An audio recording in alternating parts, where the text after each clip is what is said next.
Olá! Volto aqui com o mesmo assunto de ontem, porque eu acho que a gente pode aprofundar um pouquinho aqui a reflexão sobre concepções de linguagem para entender por que acontece esse tipo de coisa, né?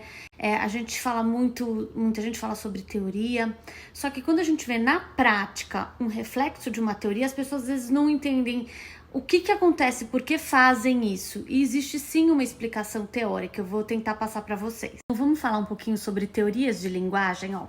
Para embasar minha fala aqui, eu vou usar esse livro aqui, o texto na sala de aula do Geraldi. E o meu livro também, eu falei sobre isso no meu livro, embasada nesse livro e em outros também. Basicamente, a gente tem três concepções. A primeira é a linguagem como expressão do pensamento. A segunda é a linguagem como instrumento de comunicação. E a terceira é a linguagem como forma de interação. A primeira é a mais tradicional, né? A linguagem é uma expressão do pensamento, ou seja, quem não se expressa não pensa. A segunda é a linguagem como instrumento de comunicação, que é aquela concepção muito focada na linguagem como decodificação. Então, nessa segunda, né, a linguagem ela é vista só como um código, e aí o receptor só tem que receber uma mensagem, nada além disso. E aí, o que eu vejo, né? Que relação que eu vejo com essa concepção de linguagem e com esse tipo de coisa que a gente vê na literatura ou em gente que tem essa abordagem, né? Essa concepção de educação por trás da sua teoria. Porque uma ressalva importante é que existem muitas teorias, né? Todas elas produzidas cientificamente, né? Com diferentes abordagens. Do mesmo jeito, na psicologia existem diferentes abordagens, na área de educação também existem, e, enfim, todas são válidas, são teorias. E aí, aqui, eu vou explicar qual que é a diferença, né? Do que a gente acredita aqui, do que é muito diferente do que o governo tem feito, e por que a gente precisa entender isso, tá bom?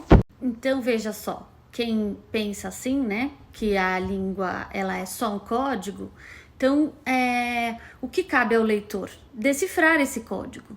Então, por isso, os textos que vão para esse leitor, eles têm que ser para ele receber uma mensagem só.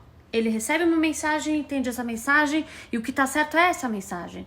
Ele não tem que pensar, ele não tem que ir além disso, ele não tem que refletir, ele não tem que interpretar, ele tem que entender, receber e entender uma mensagem. Então, e aí vamos fazer um paralelo com a alfabetização.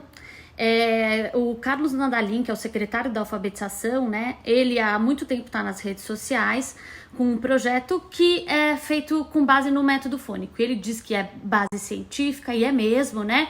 Como muitas outras, não é a única. Então, só que essa base teórica dele tem por trás essa concepção de linguagem, certo, gente? Então, esse tipo de método, né, que é focado demais só na decodificação, tem essa concepção de linguagem por trás dele. E aí, quando a gente vai pensar em literatura, o que eles fazem é isso. Se eu penso que o mais importante é a decodificação, que o leitor ele só precisa receber uma mensagem e nada mais que isso, então eu tenho que fazer livros com as mensagens que eu quero passar, né? Porque se o que tá no texto é a única coisa que tá certa, eu vou produzir textos lendo. Para a gente entender melhor isso, né? Esse material que foi produzido, que todo mundo achou um absurdo, que na revista 451 tem a matéria que explica muito bem isso, o que está por trás, né? Como pensam as pessoas que produzem esse material, qual é a abordagem deles.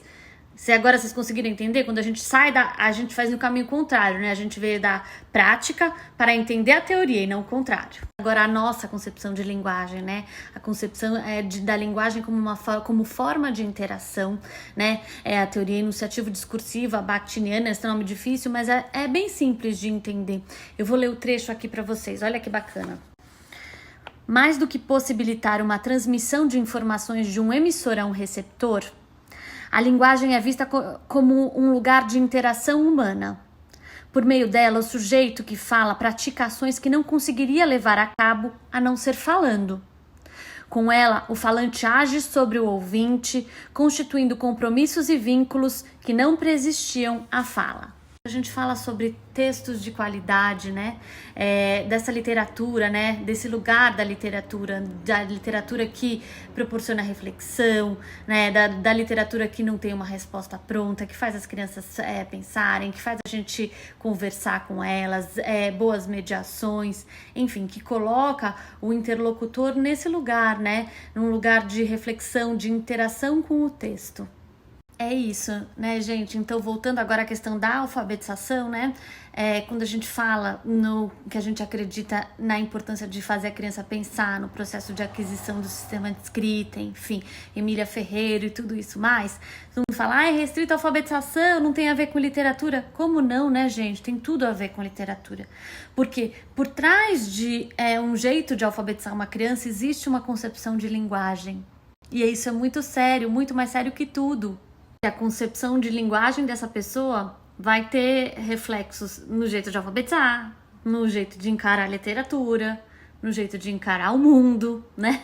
E tudo mais.